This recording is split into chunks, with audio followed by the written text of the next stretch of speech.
Oi pessoal,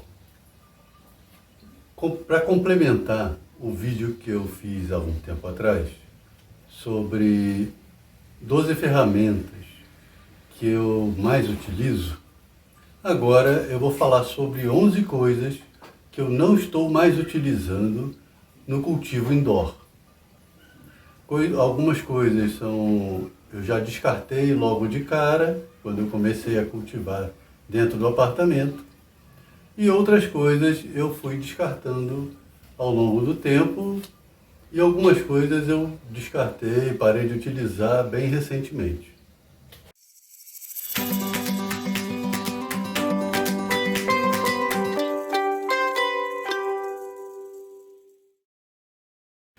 Bom, eu vou falar aqui sobre essas 11 coisas numa ordem decrescente e eu juntei elas de uma forma que eu descartei primeiro para o que eu fui descartando depois. Vou mostrar uma foto e explicar o motivo pelo qual eu descartei cada um desses para não utilizar mais no cultivo indoor.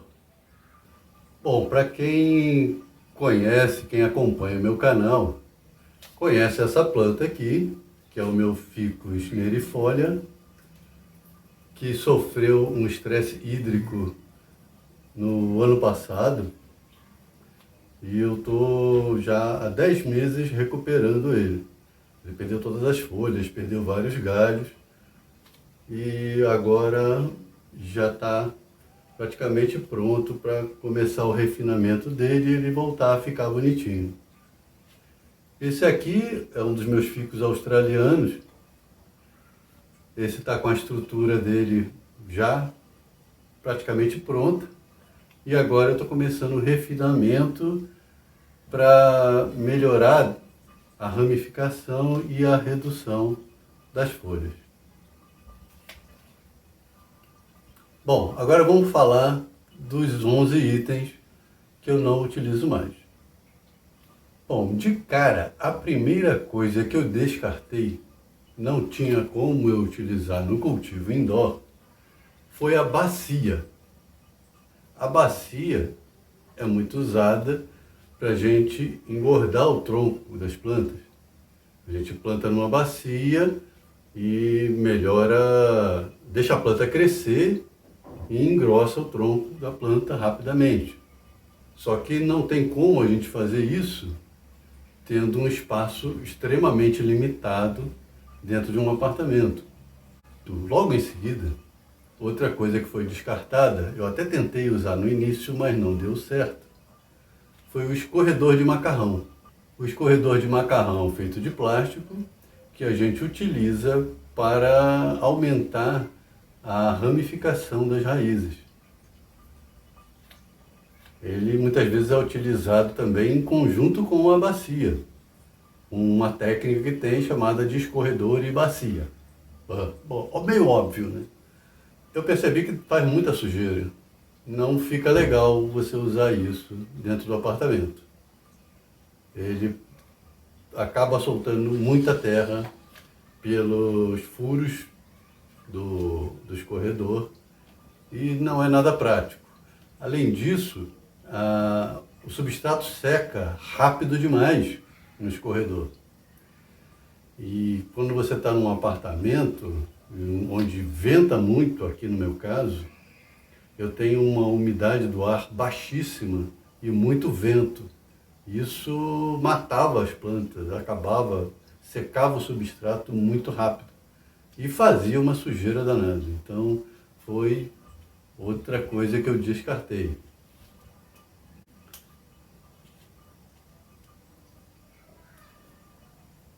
Agora, em nono lugar, está o gancho. É um gancho que é utilizado para soltar as raízes quando a gente vai fazer o replantio. Você vai trocar uma planta de vaso, você utiliza um gancho para ajudar na hora de soltar as raízes. Esse eu descartei. Eu já usei muito esse gancho, só que não dá. Você tem que ter muito mais cuidado na hora de replantar uma planta dentro do apartamento. Se você usar esse gancho, você vai jogar terra pelo apartamento inteiro. Não tem como usar isso. Aliás, aqui eu vou lançar um desafio para os meus amigos bonsaístas que cultivam bonsai no quintal. Eu quero ver vocês pegarem uma planta de viveiro, aquela que chega naquele torrão de barro, e tentar replantar elas dentro de casa. Não vale replantar no quintal, não vale replantar lá na área de serviço aberta que vocês têm. Eu quero ver vocês replantarem isso na sala de vocês. Quero ver quem vai ter essa coragem. Em oitavo lugar está o ancinho ou rastelo. É um ancinho pequeno, com os dentinhos, tá aí a foto para vocês verem, que é muito utilizado também para soltar raízes ou fazer a limpeza da parte de cima do substrato. Esse também joga terra para todo lado e não dá para utilizar no cultivo indoor. Em sétimo lugar, das coisas que eu não estou mais utilizando, é o curvador de troncos. O curvador de troncos,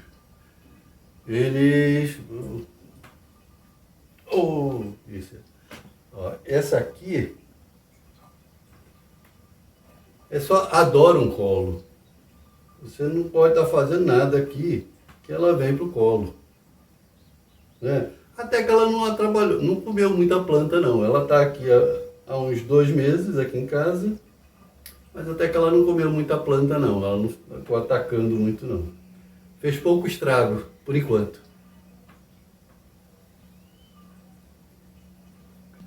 Bom, voltando aqui. O curvador de tronco.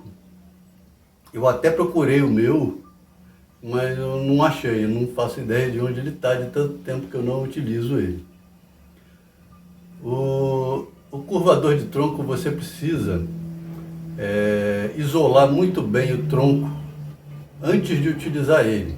Ou você vai passar uma borracha de pneu, de câmara de ar de pneu, ou você vai isolar com ráfia, ou você vai isolar com fita de alta fusão, que ela não tem cola, ela gruda nela mesma.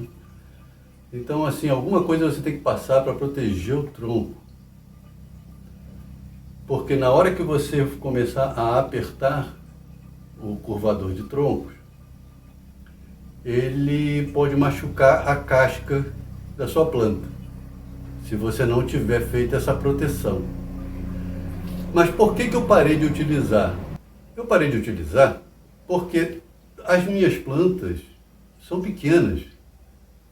E para você utilizar um curvador de tronco, você precisa ter uma área grande entre uma parte e outra da planta. Ele é grande demais para cultivar chorrinho. É para plantas bem maiores.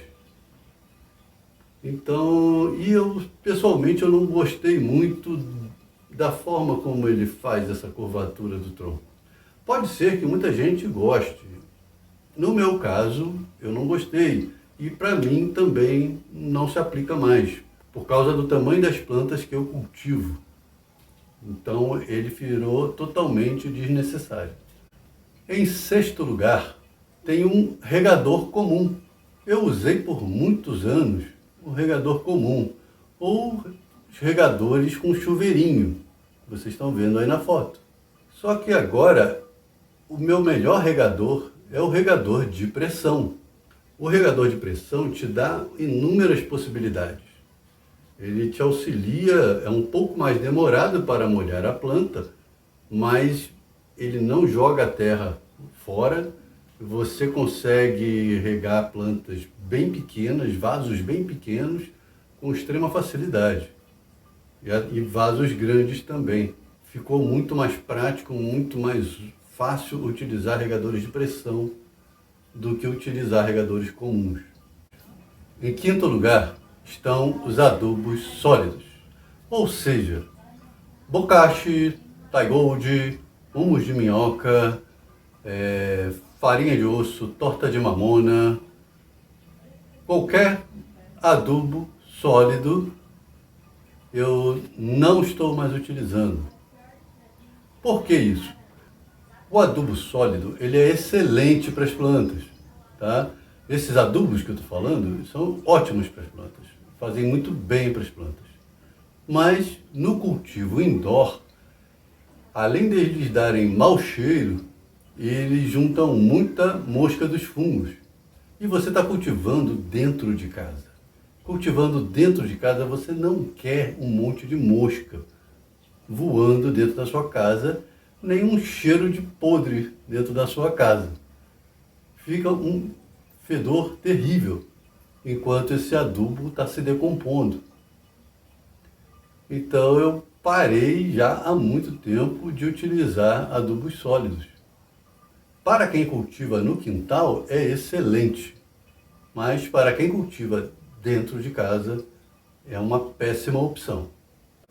Em quarto lugar está o osmocote. Eu parei de utilizar o osmocote. Poxa, mas por que você parou de utilizar o osmocote? Ele não tem cheiro e não gera problemas com moscas dos fungos. Sim. Assim, qual é o princípio do osmocote? Ele é uma cápsula com um adubo químico dentro, com macro e micronutrientes, e você põe vários sachêzinhos dele, e aos poucos ele vai liberando esses nutrientes.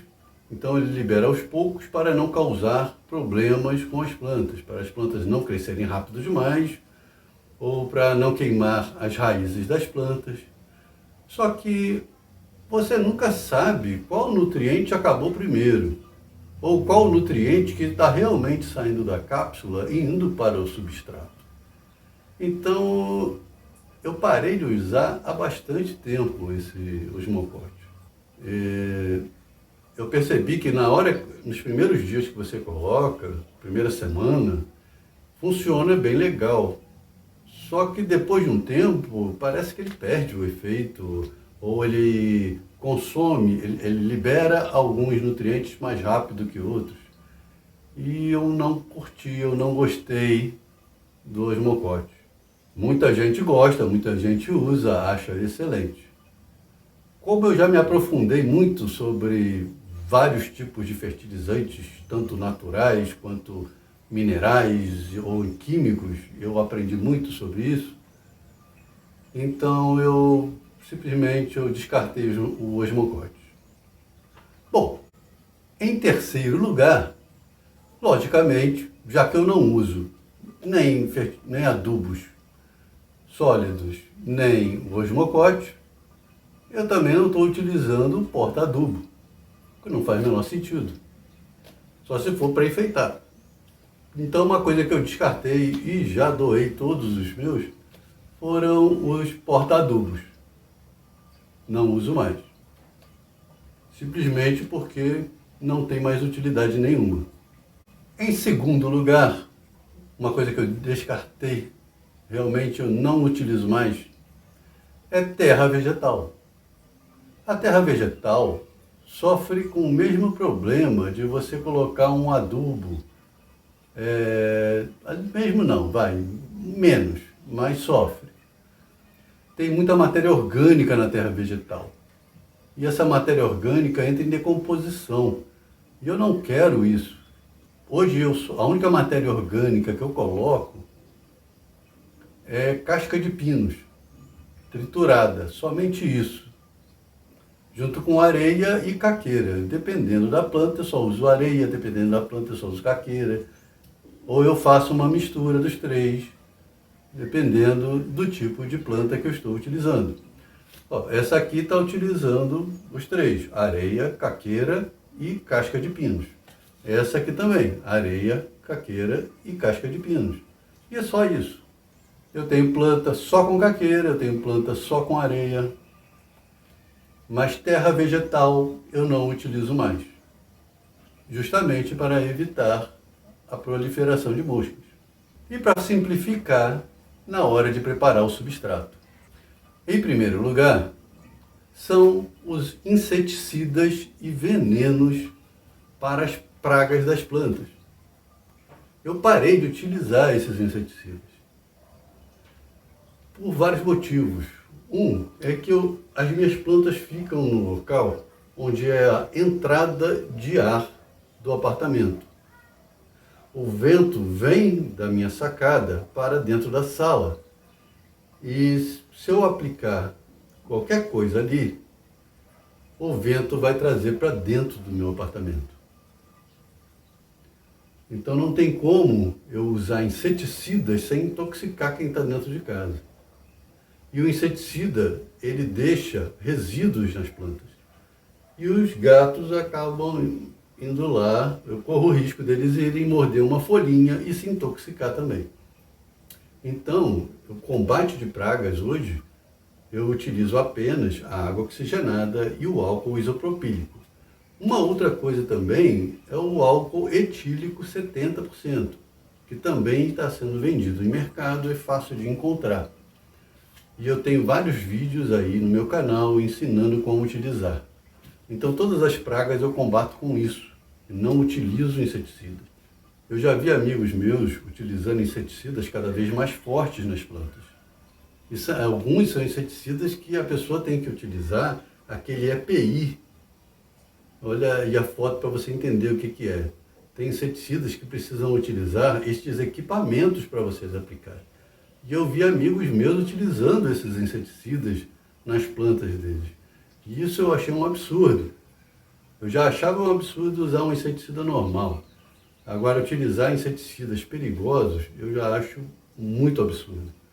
E você tem outras técnicas para você se livrar das pragas. Não precisa disso. Muito menos dentro de um apartamento.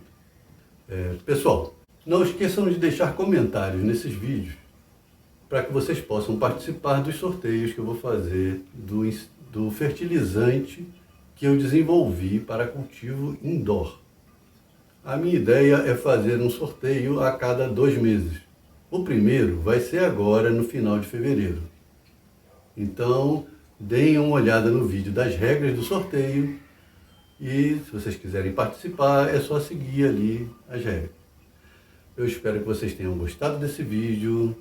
Se você está chegando agora aqui no canal, se inscreva e ative o sininho para você não perder os próximos vídeos. Nesse canal eu dou muitas dicas de cultivo indoor. Não esqueçam de deixar o like e compartilhem o vídeo. Isso tudo vai ajudar o canal a crescer. Pessoal, muito obrigado e até o próximo vídeo.